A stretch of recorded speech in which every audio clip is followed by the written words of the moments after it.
আজকে আমি দুটো জিনিস অর্ডার করেছি। বলতে একই জিনিস অর্ডার করেছি, বাট দুটো। কেন সেটা বলছি। তো যেটা বলছিলাম সেটা হচ্ছে দুটো একই জিনিস অর্ডার করেছি আমি ফ্লিপকার্ট থেকে। প্রথমটা হচ্ছে এটা অনেক দিন আগে বলতে পরশু দিনকে এসে গেছে।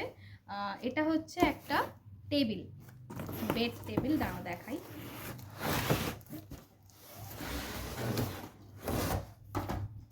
এই যে, তো এই হচ্ছে টেবিলটা। এবার এই টেবিলটার ব্যাপারটা হচ্ছে একটু না স্ক্র্যাচ হয়ে আছে, দেখতে পাচ্ছ? এইখানগুলো একটু স্ক্র্যাচ টাইপের হয়ে আছে। কোনো প্যাকেজিং বলতে শুধু এইটার মধ্যে এসেছিল, তো আলাদা করে কোনো প্লাস্টিক এতে দেয়া ছিল না, আর যার জন্য একটু স্ক্র্যাচ হয়েছে। আর এর যে এই হ্যান্ডেলগুলো, মানে আমি এটাকে লেগ বলতে পারি, তো এর যে পায়াগুলো না একটু একটু টলবল করছে, ঠিক আছে? তো এর পায়াগুলো একটু টলবল করছে। আর এই যে গার্ডগুলো এতে দেয়া আছে, এই গার্ডগুলো যদি আমি সরিয়ে দিই, দেখতে পাচ্ছ কতটা বেন্ড করা এইগুলো, মানে পুরো মনে হচ্ছে তুবড়ে এসেছে একেবারে। যদি বাই চান্স এইগুলো খারাপ হয়ে যায় তো তখন তো আর ইউজই করা যাবে না। তো যাই হোক, এটা আমার প্রাইস নিয়েছিল, পরে বলছি, ভিডিওর লাস্টে বলবো কত প্রাইস নিয়েছিল। তো পুরো পিছন দিকটা তো এরকম স্ক্র্যাচ দেখতে পাচ্ছ, এখানটাতে কত স্ক্র্যাচ হয়ে আছে। তো সব মিলিয়ে মানে আমার এই ব্ল্যাকটাই পছন্দ ছিল বলে আমি নিয়েছিলাম। সাইজটা কিন্তু বেশ বড় সড়ো মতন এসছে, দেখতে পাচ্ছ। অনেক কিছু এতে করা যায়, ল্যাপটপ রেখে মুভি দেখতে পারা যেতে পারে, বা ল্যাপটপে কাজ করা যেতে পারে, বা পড়াশোনা করা যেতে পারে, অথবা বিছনায় বসে যে কোনো কিছু খাওয়াও যেতে পারে। তো আমি বলছি না বিছনায় বসে খাওয়া ভালো, বাট খাওয়া যেতে পারে। তো এইখানটা আবার কি সুন্দর ফোনটা রেখে তোমরা ফোনও দেখতে পারো।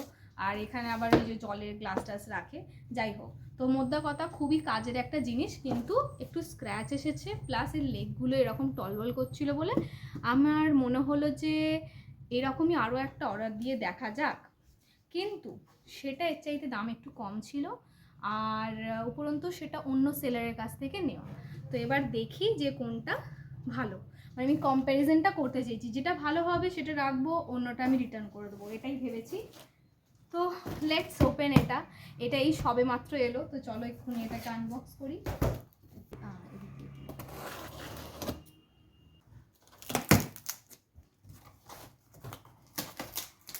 ও আচ্ছা, এটাও সেম, কোনো আলাদা কোনো প্যাকেজিং নেই, শুধু এর মধ্যেই এসেছে।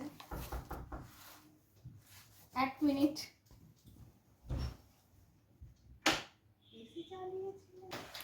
সো এই টেবিলটাও এসে গেছে। ওই সবে কলেজ থেকে।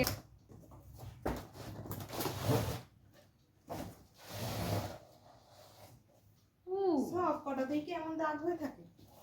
এটাও হালকা হালকা একটুখানি স্ক্র্যাচ, একটু হালকা হালকা আছে, দেখা অতটা বোঝা যাচ্ছে না।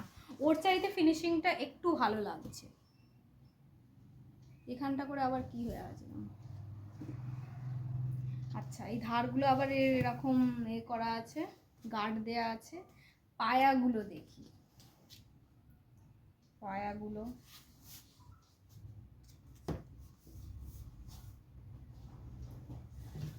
এরও সেমই জিনিস, এগুলো মনে হয় এরকমই হয়। এই যে পায়াগুলো, এই যে তোবড়ানো, মানে এগুলো বেন্ড করার সময়তেই মনে হয় এরকম। সাইজটাও ঠিকঠাকই আছে, আগেরটার মতনই আছে, এমন কিছু নেই। ও প্রাইসটা বলে দিই, আগেরটা নিয়েছিল 280, ডেলিভারি চার্জ নিয়ে। ডেলিভারি চার্জ বলতে আমার নমিনাল একটা ফিজ, মানে ডেলিভারি চার্জ লাগে 10 টাকা মতো, তো ওটা নিয়ে হয়েছে এটা 280, আর এটা হয়েছে 270, জাস্ট 10 টাকার তফাৎ। তো এমন কিছু তফাৎই নয়। দেখি এবার কোনটা ঠিক ভালো লাগছে। আমার তো মনে হচ্ছে এইটা একটু ওর চাইতে বেশি স্টাডি, কেন জানি আমার মনে হচ্ছে। তো বোন বলো কোনটা রাখবে, কি মনে হচ্ছে? দুটোরই কি একই অবস্থা এখানগুলো? হ্যাঁ, দেখো দুটোরই ওখানগুলোর একই অবস্থা, তাই এমন কিছু তফাৎ নেই, 10 টাকা তফাতে আর কি আছে। আচ্ছা, একবার- কোনটাকে বেশি স্টাডি লাগছে সেটা তুই বল। আমার তো এইটা টলবল টলবল করছে মনে ওইটাই তো হচ্ছে। আমি দিয়েছি, এটা কম টলবল করছে তাই না? এ, এ, বাহ, খুলে ফেলেছে। এইটা তো খুলছে না, ওইটা খুলে গেল কি করে? এ গেল বাই চান্স। এই রে, এটা ফাটা। ও এটা ফাটা। কি আছে?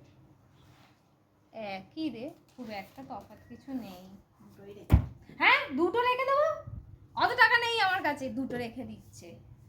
তো এতক্ষণ ধরে বিচার বিবেচনা করার পর মনে হলো ব্ল্যাকটাকেই রেখে দিই, কারণ ওটা দেখতে বেশি ভালো আর এটার ফিনিশিংটা অতটাও বেটার নয়। তো দ্যাট ওয়াজ ইট।